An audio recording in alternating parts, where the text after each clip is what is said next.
Assalamualaikum warahmatullahi wabarakatuh. Kami dari kelompok 3 akan memaparkan materi mengenai pasar tenaga kerja. Sebelum ke pembahasan materi, perkenalkan terlebih dahulu anggota dari kelompok 3, yaitu saya sendiri Sopyan Sauri dengan NPM 195009033 dan M Gria Agung 195009078. Pasar tenaga kerja adalah seluruh aktivitas dari pelaku-pelaku untuk mempertemukan pencari kerja dengan lowongan kerja, atau proses terjadinya penempatan atau hubungan kerja melalui penyediaan dan penempatan tenaga kerja. Pasar tenaga kerja diselenggarakan dengan maksud untuk mengkoordinasi pertemuan antara pencari kerja dan orang-orang atau lembaga yang membutuhkan tenaga kerja. Pelaku dalam pasar tenaga kerja ini adalah pengusaha, pencari kerja, dan pihak ketiga yang membantu pengusaha dan pencari kerja untuk saling berhubungan. Penggolongan pasar tenaga kerja. Berdasarkan sifatnya, pasar tenaga kerja terbagi dua, yaitu pasar kerja intern atau pasar tenaga kerja yang diperoleh dari dalam perusahaan itu sendiri. Dan ada juga pasar kerja ekstern, adalah pasar tenaga kerja yang diperoleh dari luar perusahaan. Penggolongan pasar tenaga kerja berdasarkan prioritasnya. Yang pertama ada pasar tenaga kerja utama. Pasar tenaga kerja utama adalah pasar tenaga kerja yang menawarkan jabatan atau posisi dengan tingkat upah atau gaji yang tinggi, pekerja yang baik, dengan kondisi yang stabil. Dan yang kedua, ada pasar tenaga kerja sekunder. Pasar tenaga kerja sekunder adalah pasar tenaga kerja yang menawarkan jabatan atau posisi dengan tingkat upah atau gaji yang rendah, posisi yang kurang stabil, dan kurang memberi kesempatan untuk pengembangan karir karyawan.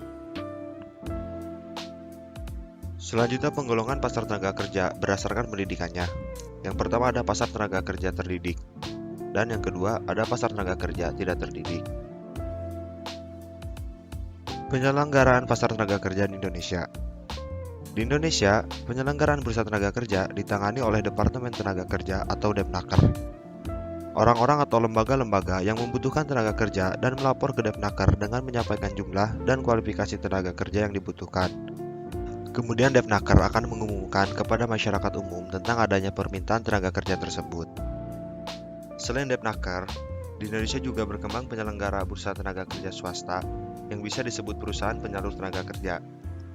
Nantinya, para pencari kerja akan disalurkan ke orang-orang atau lembaga yang membutuhkan tenaga kerja, baik di dalam maupun di luar negeri.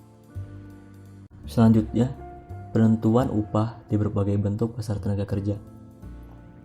Pembayaran upah tenaga kerja dapat dibebankan pada dua pertimbangan, yaitu gaji dan upah, di mana arti gaji adalah pembayaran kepada pekerja-pekerja tetap dan tenaga kerja profesional seperti pegawai pemerintah, dosen, guru, dan lain-lain. Biasanya gaji diberikan sebulan sekali, sedangkan upah adalah pembayaran kepada pekerja-pekerja kasar yang pekerjaannya selalu berlimpah-limpah seperti pekerja pertanian, tukang kayu, buruh kasar, dan lain-lain. Yang selanjutnya, sumber-sumber yang menjadi kenaikan produktivitas. Yang pertama, yaitu pasar tenaga kerja persaingan sempurna. Yang kedua, pasar tenaga kerja monopsoni. Yang ketiga, pasar tenaga kerja monopoli. Yang keempat, pasar tenaga kerja monopoli bilateral. Fungsi dan manfaat pasar tenaga kerja. Bursa tenaga kerja memiliki fungsi yang pasti sangat luas, baik dalam sektor ekonomi maupun yang lainnya. Fungsi pasar tenaga kerja yaitu yang pertama, sebagai sarana penyalur tenaga kerja, yang kedua sebagai sarana untuk mendapatkan informasi tentang ketenaga kerjaan, yang ketiga sebagai sarana untuk mempertemukan pencari kerja dengan lembaga yang membutuhkan tenaga kerja.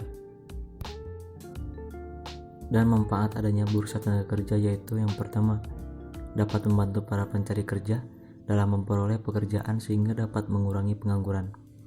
Dan yang kedua, dapat membantu orang-orang atau lembaga-lembaga yang memerlukan tenaga kerja untuk mendapatkan tenaga kerja. Dan yang terakhir, dapat membantu pemerintah dalam mengatasi permasalahan ketenaga kerjaan. Sekian dari kelompok kami, mohon maaf apabila ada kesalahan. Wassalamualaikum warahmatullahi wabarakatuh.